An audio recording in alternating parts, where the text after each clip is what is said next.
Como é que vocês estão no simulado? Estão bem? Agora começou. Começou? Pronto. Uhum. Tudo certo, perdão pelo contratempo. Nada. Como eu já tinha falado, a aula ela vai ser sobre a expansão colonialista e o desmatamento, consequências atuais, regionais e aspectos biológicos e sociais. E como tentei trazer aqui para vocês, eu já tinha falado, alguns assuntos não tão complexos assim para vocês, simples de assimilar e que vocês já viram nas aulas passadas. De história e geografia, creio eu também, em geografia. Aí, para essa aula, eu vou começar falando sobre os ciclos, os principais ciclos econômicos que teve aqui no Brasil. Vou começar falando do pau-brasil, em seguida o da cana-de-açúcar, depois do ciclo do ouro e, por fim, o do café. E vou falar um pouco das consequências de tudo isso que ocorreu. Como é que ia falar para vocês aqui? Uma das primeiras pessoas que ganhou o direito de explorar aqui o pau-brasil, né, quando os portugueses invadiram o Brasil, eles se estabeleceram pelo litoral. E uma das primeiras pessoas que recebeu a autorização foi Fernando de Noronha, que deu o nome à ilha Fernando de Noronha, que é uma da ilha que ele começou a explorar também lá, o pau-brasil. O pau-brasil, ele era explorado por ser uma madeira que ela tinha uma resina vermelha que ela usava muito para atingir tecidos na época.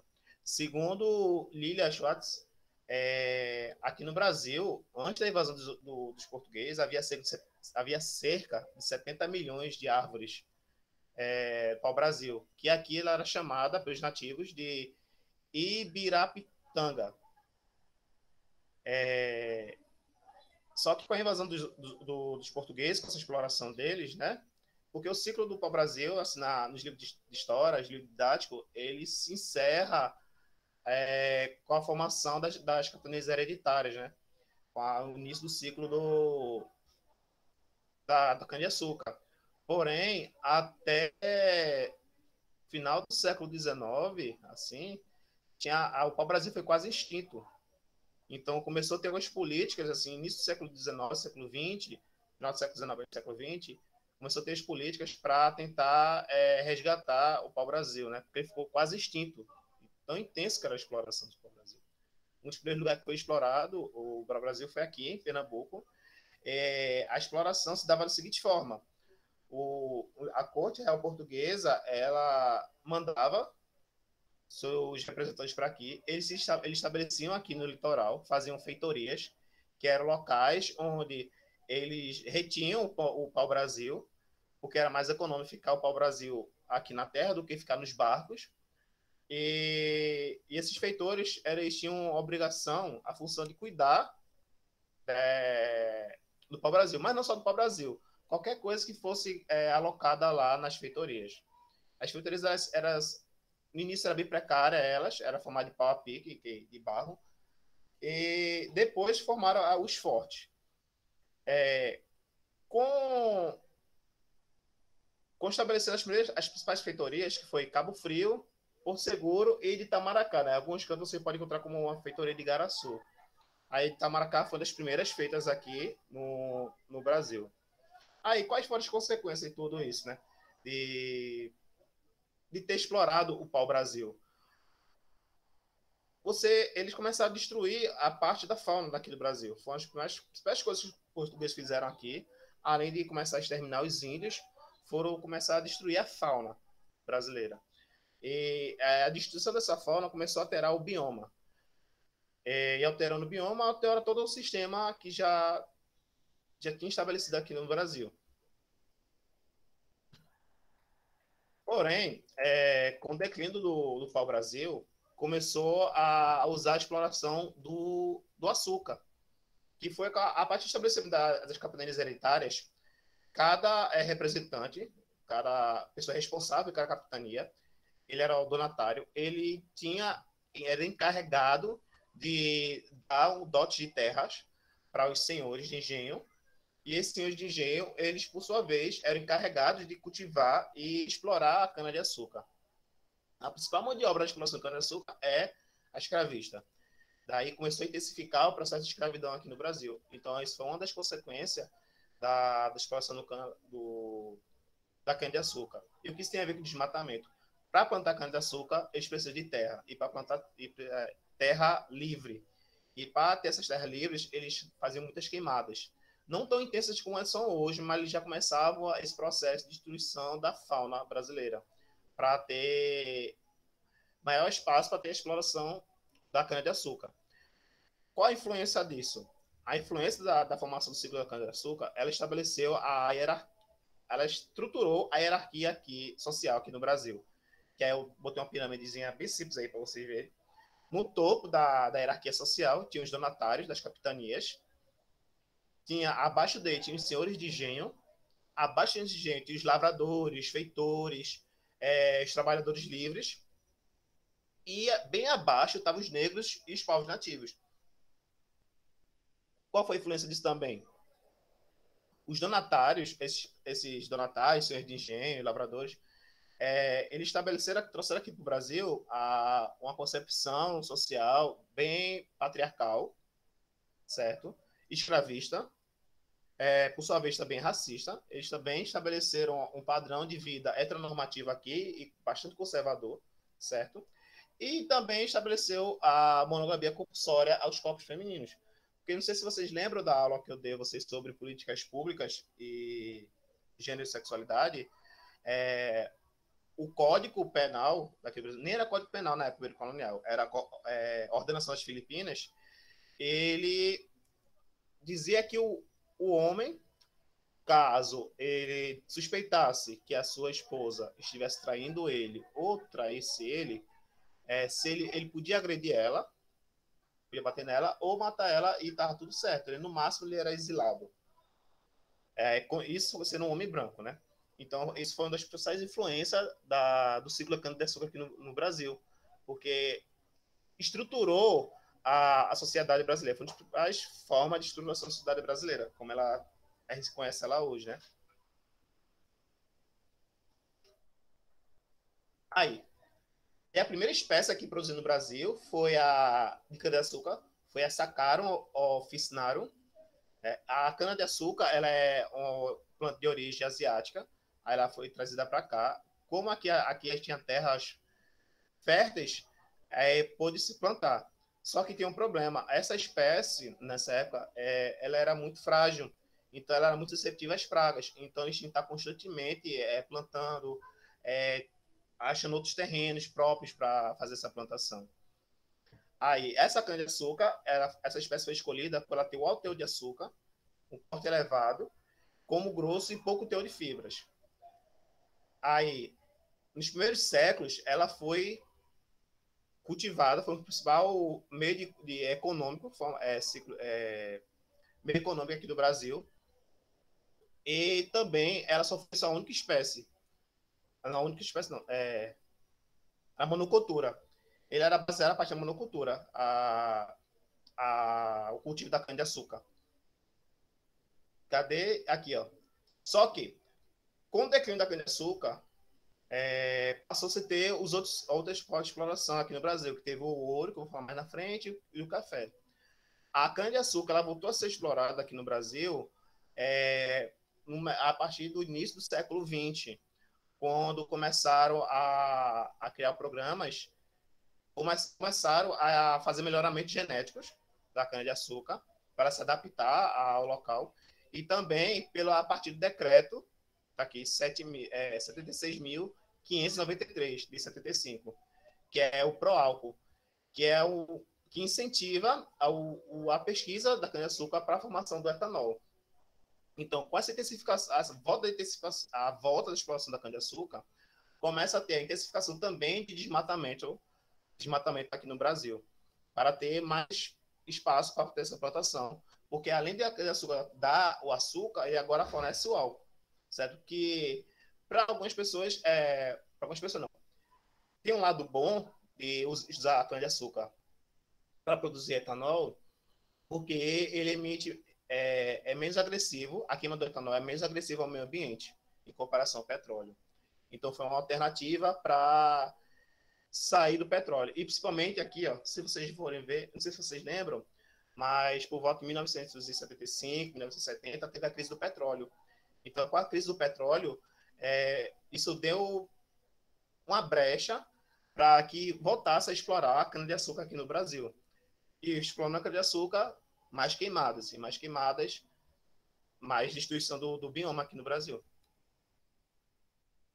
Aqui tem José de Castro, ele fala o seguinte, que a respeito do ciclo da cana-de-açúcar, que teve o Nordeste a vida de seu solo, de suas águas, de suas plantas e do seu próprio clima, tudo mudado pela ação desequilibrante e intempestiva do colonizador. É o que eu tinha falado antes de vocês. A cana-de-açúcar, a exploração da cana-de-açúcar, ela foi um dos primeiros meios aqui no Brasil de estabelecer a sociedade brasileira. E qual foram as consequências disso? Destruição da matéria orgânica do solo, deixando exposto às erosões, o que tem provocado o assoreamento de mananciais, eliminação de aves, animais, insetos, porque vocês sabem, né? Quando tem a queima das matas, tem a destruição do bioma, as espécies elas morrem ou fogem daquele local. Aí tem a eliminação de alguns micro-organismos, tem a destruição do solo. Com a destruição do solo, o solo acaba ficando inapropriável para a sua utilização. Com o declínio da exploração do cana-de-açúcar, por quê? Os holandeses, eles invadiram aqui do Brasil. Com a invasão holandesa, eles aprenderam como era o cultivo da cana-de-açúcar aqui no Brasil. Até então, o Brasil era o principal exportador de açúcar no mundo. Os holandeses, ao saber das técnicas de cultivo aqui no Brasil, e quando eles foram expulsos, eles voltaram para a Holanda, levaram espécimes de cana-de-açúcar daqui para lá e começaram a plantar. E lá a plantação deles começou, eles passaram Portugal. Eles começaram a ganhar mais que Portugal, sendo o principal exportador de cana-de-açúcar no mundo, os holandeses. Aí o que Portugal começou a fazer? Tentou achar outras formas de enriquecer, porque Portugal, nessa época, ele estava cheio de dívidas com a Inglaterra. Ele tinha feito até o Tratado de Panos e Vinhos, que é o Tratado de Methven. Não sei se vocês lembram que Portugal vendia vinhos para a Inglaterra, e a Inglaterra vendia produtos manufaturados. Só que Portugal começou a fazer muita dívida. Portugal já tinha dívida com a Inglaterra há muito tempo, antes da exploração daqui do Brasil. Porque a Inglaterra ajudou a formação de Portugal, com a expulsão dos mouros. Então, desde essa época, Portugal já tinha uma dívida com a Inglaterra. E só foi intensificando, porque foi acumulando juros e juros e mais juros. E Portugal ficou sem condições de pagar as dívidas à Inglaterra. Então, incentivou a exploração aqui no Brasil. E aí começou a achar ouro aqui no Brasil. Qual foi a consequência de achar ouro aqui no Brasil? Antes, quando tinha exploração da cana-de-açúcar, ela era focada apenas no litoral. Então, o Brasil ele só foi habitado até o século XVII, ele era focado apenas no litoral.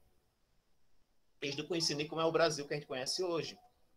Com o achado das minas, eles começaram a ter uma interiorização.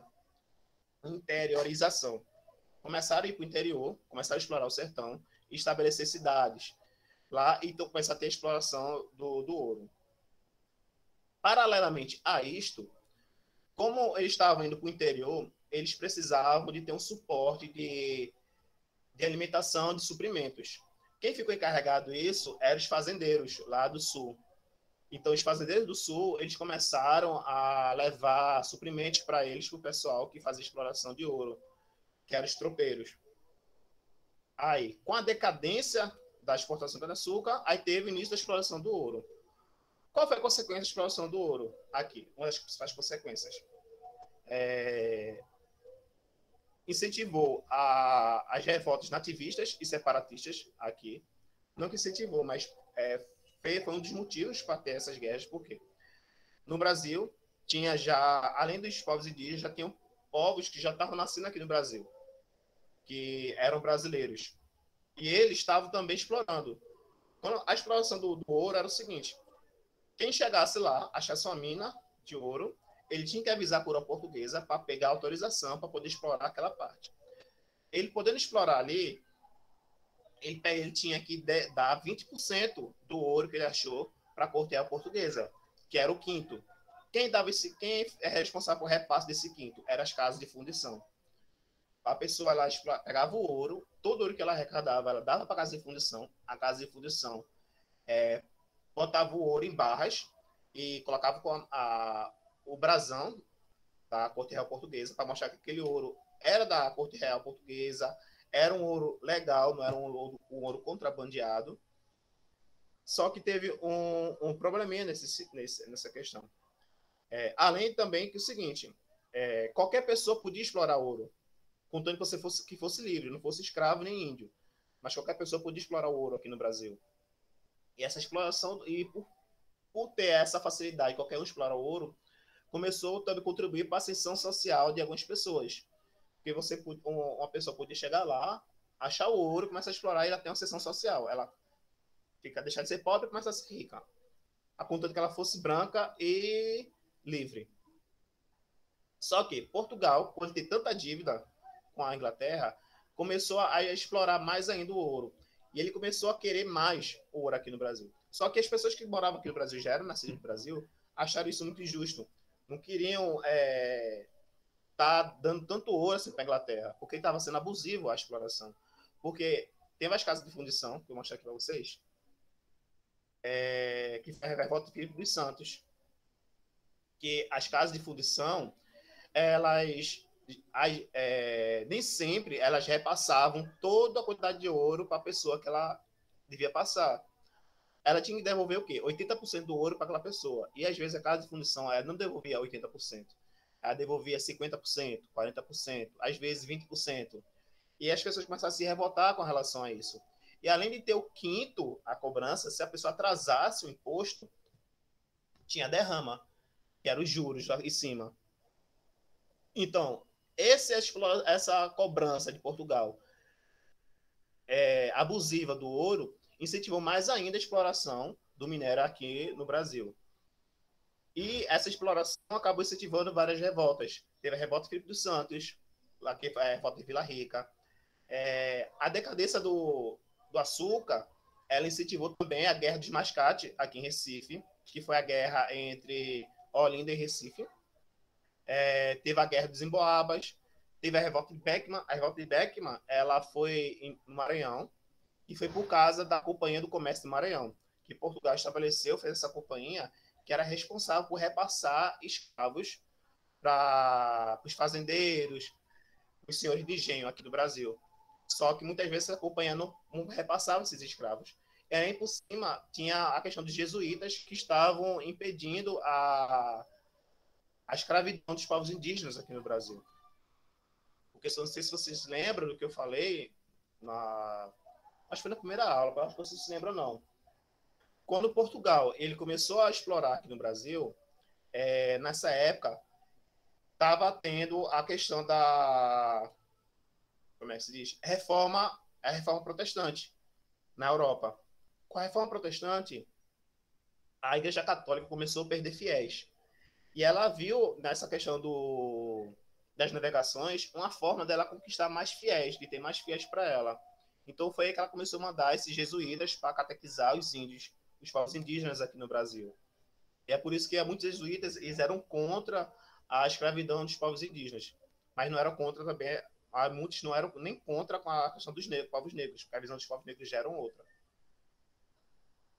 E além disso, se tiver revoltas separatistas, também se tiver revoltas nativistas, ou nativistas e separatistas. Teve Confidência Mineira, Conjuração Baiana e Revolução Pernambucana. E hoje em dia, como é que é a exploração de minerais aqui no Brasil? Aí eu trouxe aí 3 relatos para vocês, bem recentes, acho que está bem fresquinho na memória de vocês, que foi o caso de Mariana, que teve a mineradora Samarco, que teve a quebra da barragem lá e acabou destruindo a cidade todinha de Mariana. Isso, se eu não me engano, foi em 2017, se eu não me engano, 2017. Anos depois, teve a de Brumadinho. A Brumadinho foi do Vale. E a mineradora Vale, a companhia do Vale, ela também é responsável pela Samarco, que destruiu Mariana. Então já aí tem uma mineradora em comum que ela acabou destruindo. Essa ânsia pela exploração. Aí você viu como está destruída essas cidades. Estima que elas só vão poder... O bioma daquela ali só vai se recuperar daqui a 100 anos. Ou seja, tem um intervalo de 100 anos aí e toda a destruição dessa vegetação. E agora, mais recente, não sei se vocês viram, em Maceió, tem a mineradora Braskem. Maceió, você não sabe, não sei se vocês sabem, mas ela está afundando. Por quê? Essa mineradora, ela começou a extrair salgema, que é uma principal matéria-prima para fazer PVC. E ele tirou praticamente todo o salgema dessa região. O salgema ele fica abaixo do solo ali, ele é meio como dar um suporte. Tirando aquele salgema, a terra começa a afundar. E todas essas casas aí, como vocês estão vendo aí, é só uma parte.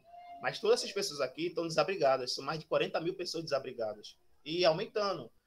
E a Braskem, ela está tentando, assim, entre aspas, indenizar essas famílias, né? Aí eu pergunto para vocês, por que até hoje existe tanta exploração aqui no Brasil? Por que as pessoas, muitos empresários, continuam explorando aqui no Brasil? Pela seguinte por uma questão cultural aqui no Brasil, porque, como você falei a vocês, desde o período colonial que existe essa exploração aqui. 2, as políticas públicas aqui, a fiscalização, ela não é tão rigorosa assim. Então, o que ocorre? As pessoas exploram, mesmo elas cometendo esses crimes ambientais, o que elas pagam pelo crime, o que elas pagam é muito pouco comparado ao que elas já lucraram explorando aquele ambiente. Então, meio que os crimes ambientais viraram uma forma de lucrar, sabe? Tem a lei, a teoria do crime ambiental. A teoria do crime ambiental fala o seguinte, que as pessoas começaram a achar mais lucrativo que quando o crime ele não é tão pesado assim, a pena desse crime é tão pesado, então compensa cometer ele, se o lucro for maior. Então é que muitas dessas mineradoras, muitos latifundiários fazem. Eles, apesar de eles cometerem esses crimes, eles fazem a queimada, destrói todo o bioma ali, mesmo o governo caindo em cima, os fiscais, o IBAMA e todos os órgãos competentes, e exigindo que eles paguem por esses crimes, não é nada comparado com o que eles já lucraram fazendo tudo isso.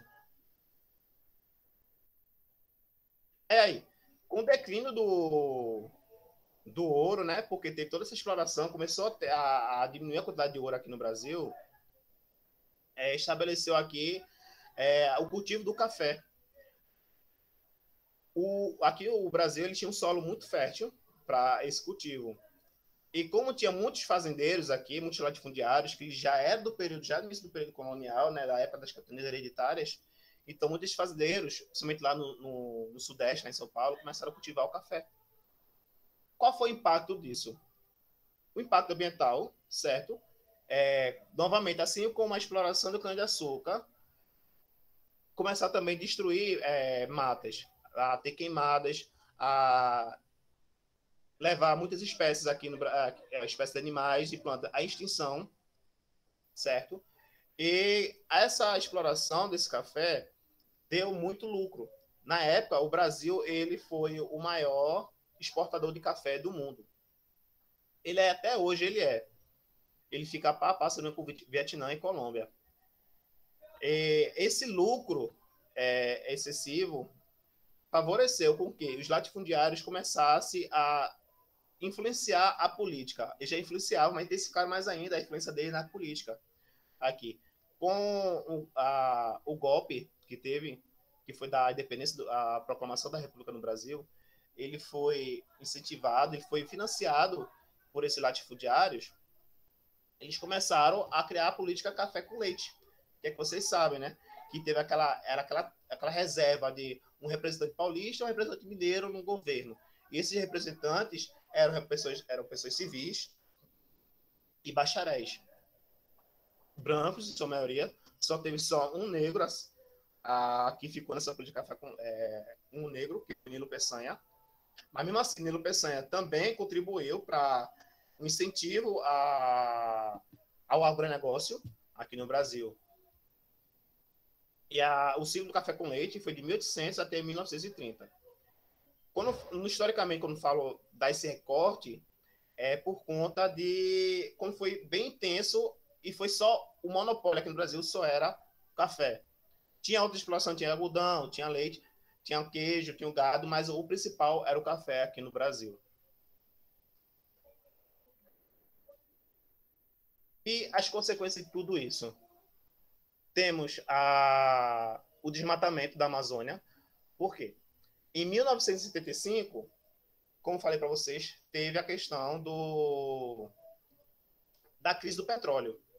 Com a crise do petróleo, o Brasil ele começou a tentar procurar formas de compensar tudo isso. E, novamente, uma das principais foi o incentivo à exploração da cana-de-açúcar. Mas, para aumentar a exploração da cana-de-açúcar, eles começaram a intensificar as queimadas. Começaram a ter a formação da Transamazônica, a destruição da biodiversidade. Aí, com isso, tem a redução da clivagem da água. E isso contribui para o aquecimento global. Aí, as fazendas aqui, como eu estou descrevendo vocês, as fazendas de médio e grande porte eram responsáveis por cerca de 70% das atividades de desmatamento aqui no Brasil. E também é responsável pela extinção de muitas espécies aqui de animais. E consequência dessa exploração? Aí temos a extinção de espécies de plantas e animais, temos concentração de terra nas mãos de latifundiários, temos a escravidão, que essa escravidão, ela é responsável pela forma como o Brasil é extremamente racista, hoje em dia. Incentivou as revoltas e queimadas, as revoltas e guerras e queimadas, a tração do bioma. Aí, vamos tentar refletir aqui com vocês o impacto de tudo isso hoje. Queria saber da visão de vocês. Como é que vocês enxergam tudo isso que está impactando na vida de vocês? Se vocês conseguem sentir toda essa problemática no cotidiano de vocês. Alguém pode falar?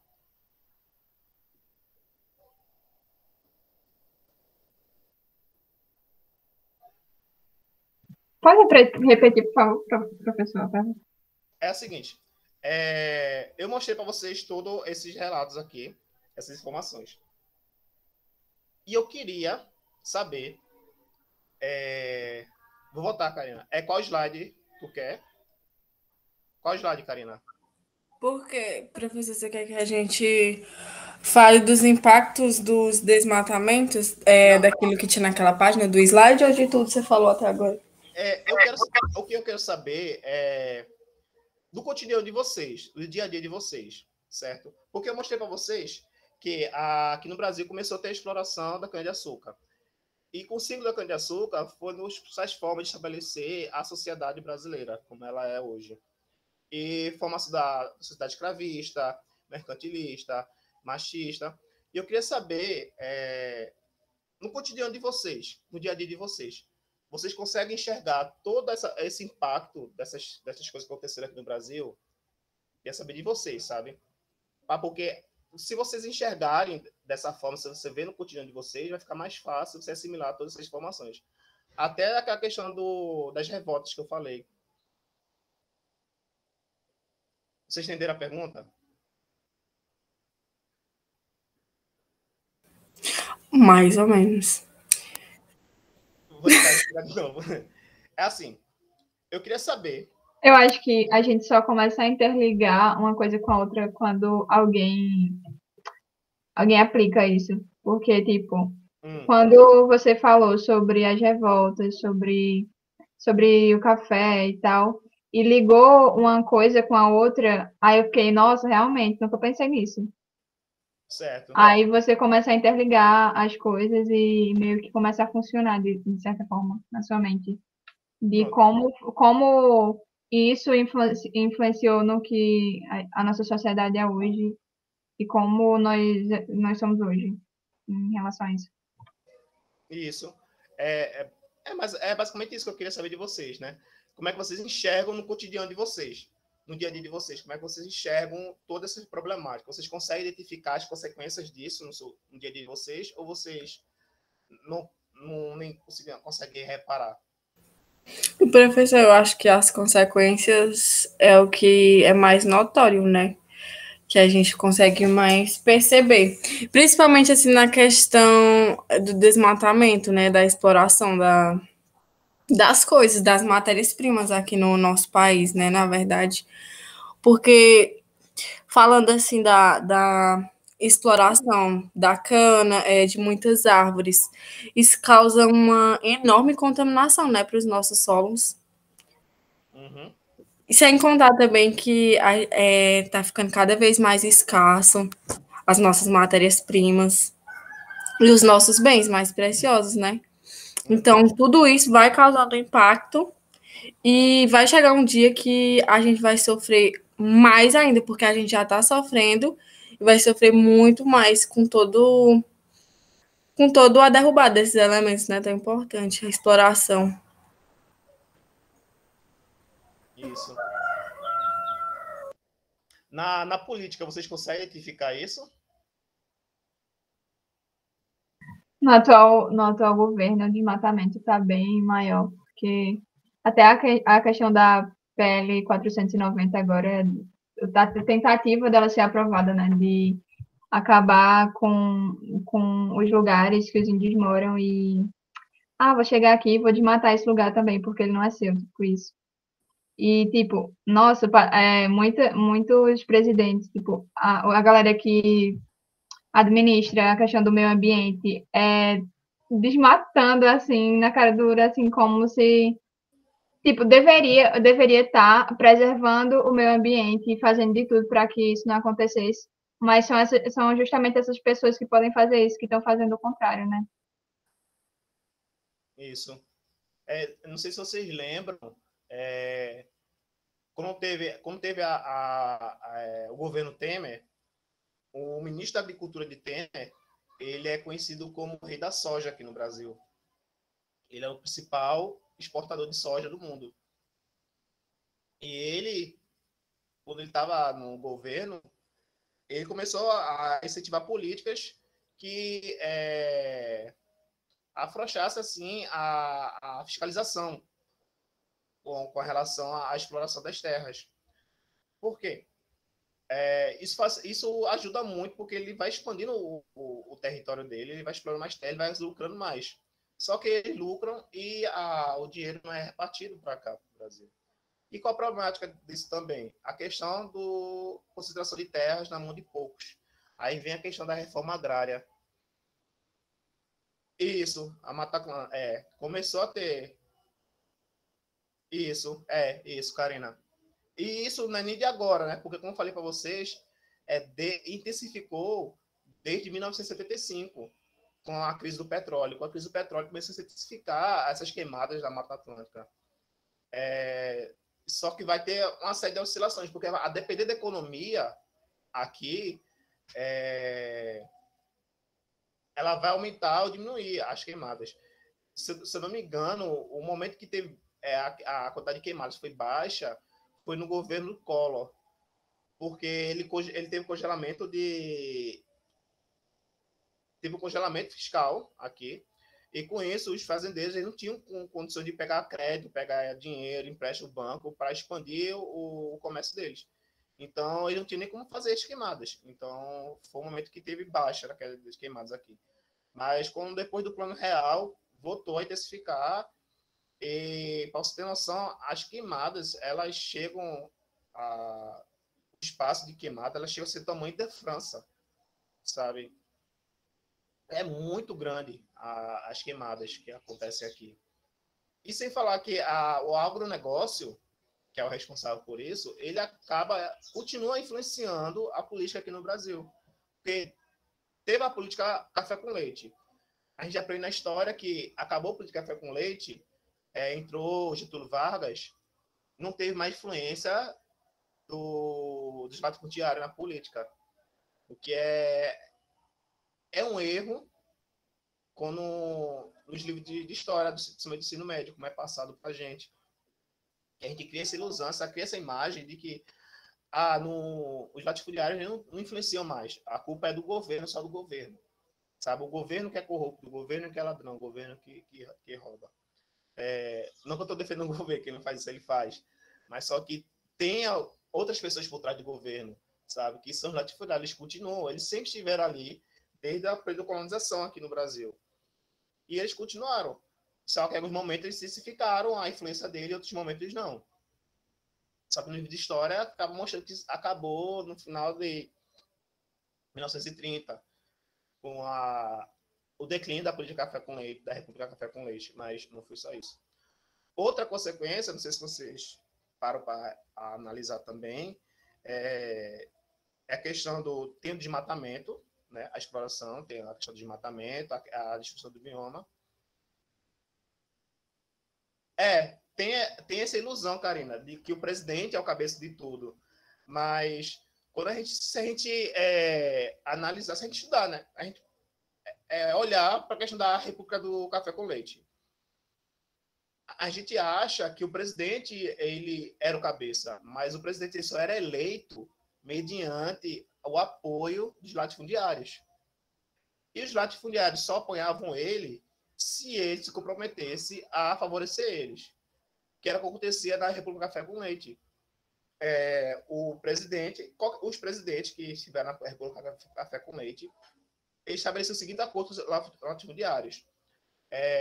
Eles não interferiam quase nada neles, sabe? Eles, pelo contrário, eles tinham que criar programas que intensificassem, que auxiliassem, contribuíssem para a expansão da exploração deles.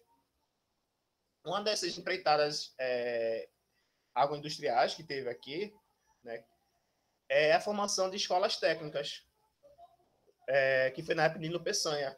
Ele é o patrão das escolas técnicas aqui no Brasil. E Nilo Peçanha, na época, o principal motivo de criar a escola técnica foi para a formação de mão de obra. E aqui no Brasil, por conta que foi focado apenas na agricultura, o Brasil demorou para se industrializar de fato no Brasil. Então, o foco do governo aqui, o foco no mercado era a agricultura. Então, começou a criar escolas técnicas para auxiliar na agricultura, para auxiliar na exploração, para auxiliar na destruição do meio ambiente. Então, vocês veem como uma coisa vai estar conectada à outra, vai virar esse ciclo vicioso, sabe? E sem falar que, quando se tem esse grupo dos latifundiários, que eles estão no poder, que eles têm dinheiro, eles têm influência, se eles têm influência, eles também acabam dizendo o que deve e o que não deve passar de aprovar nas leis, né? Hoje não é tão fácil assim para eles, mas ainda fazem, porque hoje ainda tem as bancadas que são resistentes, e as bancadas que são contra eles, mas ainda assim muitas leis acabam passando. E a gente está vendo hoje, né, acho que foi Frank que acabou de dizer sobre a PL, que incentiva ainda a exploração de terras, né? E a exploração de terras não vai só impactar na questão do meio ambiente, como a gente para pensar. A exploração das terras, além de impactar o meio ambiente, destruir a mata, destruir o bioma, matar várias espécies de animais, destruir cidades, como está acontecendo lá em Maceió, como eu vocês, da Braskem. Tem a questão que ele continua, esses grupos, ele continua lucrando. Que eu falei para vocês, a teoria do crime ambiental, que acaba virando um negócio, fazer crime ambiental. E esse negócio de crime ambiental acaba alimentando essa engrenagem, sabe? Que política e dominante aqui no Brasil. E se continua, acaba o quê? Tentando manter um conservadorismo, as mesmas formas de lidar com as situações aqui no Brasil, né? Então, não é só isso que acaba influenciando quando a gente fala sobre desmatamento, se a gente for parar para analisar, né? Também tem a questão também da reforma agrária, que é uma luta do movimento MST para ter isso. Porque, constitucionalmente, está lá na Constituição, depois vocês podem ver, eu acho que é no artigo 5º, que as terras elas têm que ter um papel social. E se a terra está improdutiva, então tem algum problema ali. Não está tendo aquele papel social. E tem muitos latifundiários que eles têm terras, eles têm áreas que eles não estão utilizando mais. E o MST, eles acabam entrando nesses lugares para transformar aquela terra em um local que tem um papel social, que tem uma função social. Então, o MST acaba sendo visto como terroristas. Mas, na verdade, não são terroristas. Eles estão lutando pelos direitos que está constitucionalmente garantido ali. Só que desde a período colonial que tem essa cultura de latifundiários. Tem a grilagem, não sei se vocês lembram da questão da grilagem, que é a falsificação de documentações para ter posse de terras. Então fica muito difícil de ter acesso, de ver a veracidade se é ou não aquela terra daquele latifundiário. E continua, não parou. Se você for pesquisar na internet e ver a questão da grilagem, todo ano são milhares de denúncias que o Ministério Público ele recebe por conta dessa falsificação de documento. Vocês entenderam o que eu falei?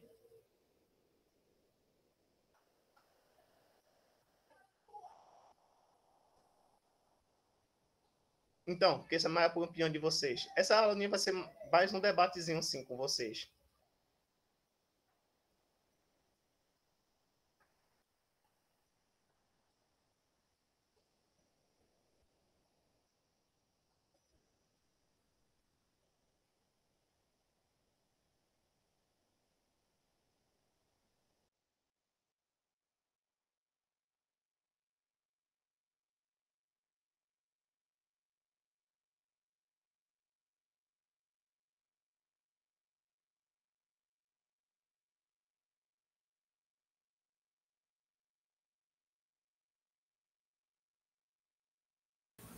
Professor, eu acho também que a gente contribui para tudo, né? Mesmo que as políticas públicas sejam falha. Gente, cadê Rolf? Travou, será?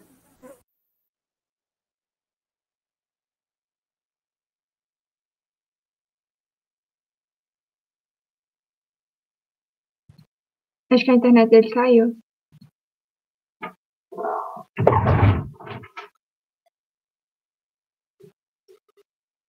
Eu acho que caiu mesmo.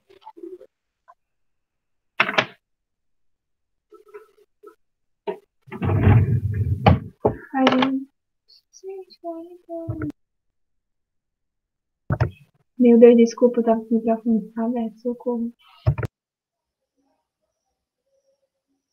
Voltei. Deu oscilada de internet aqui em casa. Então, alguma dúvida hoje? Você vai falar, Matheus? Não, é só que a gente tá te ouvindo bem, que pode continuar. Ah, tá certo. Então, pessoal, mais alguma dúvida? Professor. Fala. Não, tudo certo, você explicou perfeitamente bem. Que quando caiu sua internet, eu tava falando negócio. Que por mais que a gente, né, entre em debates, a gente converse, mas a gente contribui bastante também, né, para tudo isso. Uhum. Contribui muito, muito, muito. Eu tiro mesmo por mim, porque assim, eu não sou vegana. Eu como muita carne e tudo, e eu não quero almoçar se não for com mistura e tal. Tiro por mim. Gente, nossa, entrar em extinção os animais. Sem contar nas outras coisas, né? Cosméticos, essas coisas. Meu Deus. Uhum.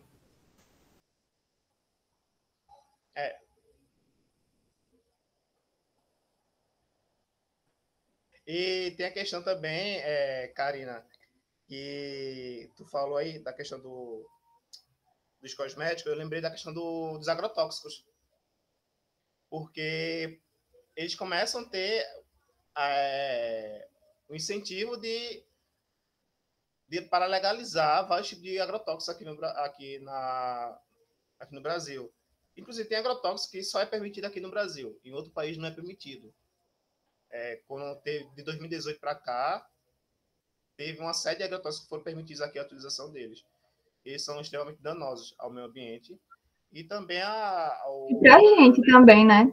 Oi? Porque, até pra gente também, porque eu vi que tem umas pesquisas, não sei se foi a OMS que fez, mas que futuramente vai ter muita gente doente por conta da questão dos agrotóxicos, assim, porque isso afeta a gente diretamente. Porque cada vez mais está sendo liberado mais agrotóxicos. E aqui no Brasil é uma loucura essa questão dos agrotóxicos. E não faz bem, velho. Não faz bem pra gente, não faz bem para as plantações, não faz bem pra nada. Isso. Que apesar deles ter esse sentido, né? Fala, Fran. É mais uma questão de visando o lucro, mais uma vez, né? Porque é só isso que eles ganham, porque pra gente, para as plantações, não tem nada de bom nessa relação. Isso. De fato, não tem. Vai ter vantagem para quem está explorando, né? Porque foi como eu falei com o aluno da escola que eu trabalho, que ele perguntou sobre o que era o capitalismo. Eu fui explicar para ele o que era o capitalismo, né? Que o capitalismo se baseia principalmente na questão da exploração.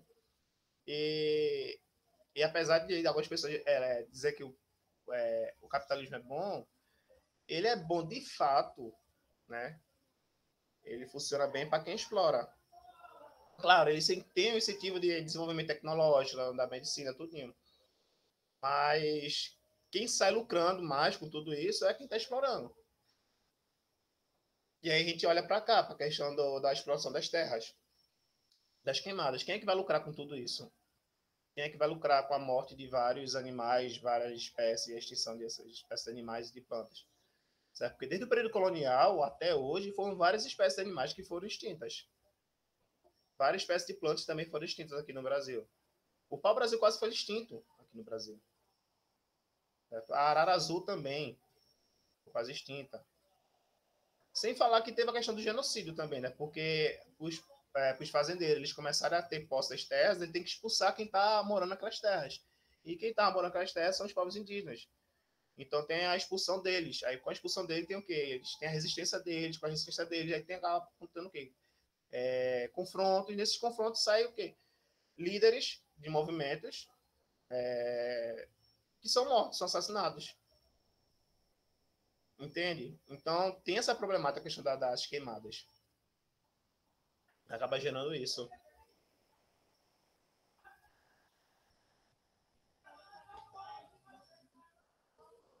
Mas uma coisa, pessoal.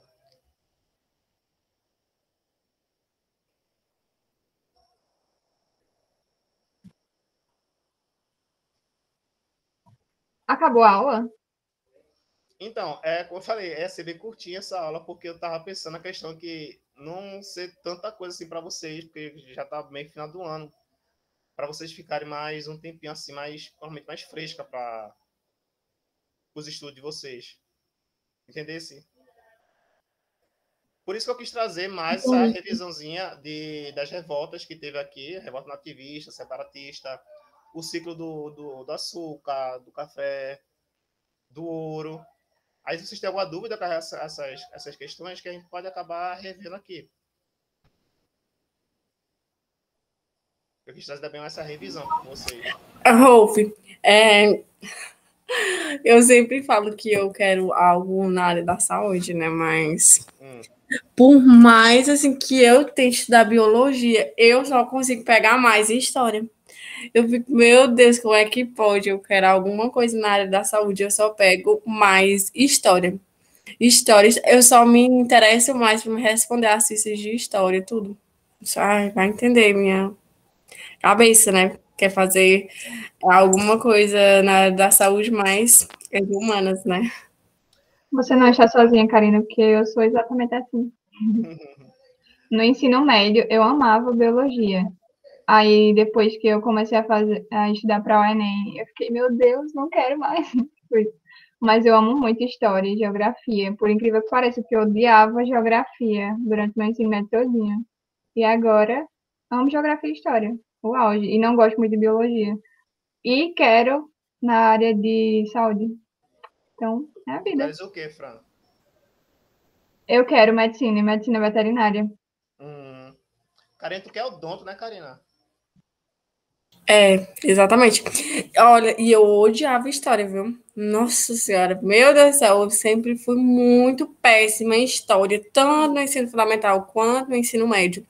Minhas provas, eu só tirava nota ruim, assim, agora em questão de seminário, eu sempre gostava de apresentar, tirava nota boa, mas não gostava de história. Mas depois que eu comecei, assim, a estudar, tipo, pro Enem com vocês, nossa, história é muito bom. Só que curso, assim, de história eu não quero, não sei porquê, mas eu não me identifico com nada na área de humanas, mas gosto de estudar história. Eu vou pegar o gancho que vocês falaram dessa questão de gostar de história, de detestar no ensino médio. Já para pegar o gancho junto com a aula que eu dei agora para vocês. Eu falei para vocês que Nilo Peçanha, que foi o primeiro presidente negro aqui no Brasil, ele incentivou a formação de escolas técnicas aqui no Brasil. Essas escolas técnicas tinham a principal função delas era formar mão de obra. E hoje em dia também a função da escola técnica é formar mão de obra, formar trabalhadores. Só que, quando você olha para a grade curricular das escolas técnicas, as disciplinas de humanas, a carga horária é bem menor. E não tem tanta cobrança assim de vocês de humanas. E por ter uma pouca cobrança, e por ser pública também, muitas vezes, quando a gente olha para estadual, principalmente, e municipal, acaba agregando junto com o sucateamento das escolas. Então, tem essa defasagem do ensino de história, ensino de filosofia, sociologia para vocês. E ele acaba sendo aquele ensino bem maçante e tedioso quando é passado para vocês. Aí vocês acabam não gostando de história, de geografia, de filosofia, e acabam gostando mais do que de matemática, porque os professores de matemática, eles são mais incentivados, eles têm um incentivo maior, uma cobrança maior, né? Para passarem o conteúdo para vocês, porque o mercado de trabalho, ele exige isso de vocês. Saber ler, escrever e fazer conta, ou seja, português e matemática, sabe? Aí você tem um foco mais em exatas. As pessoas de exatas, eles tendem a cobrar mais de vocês. Esse incentivo.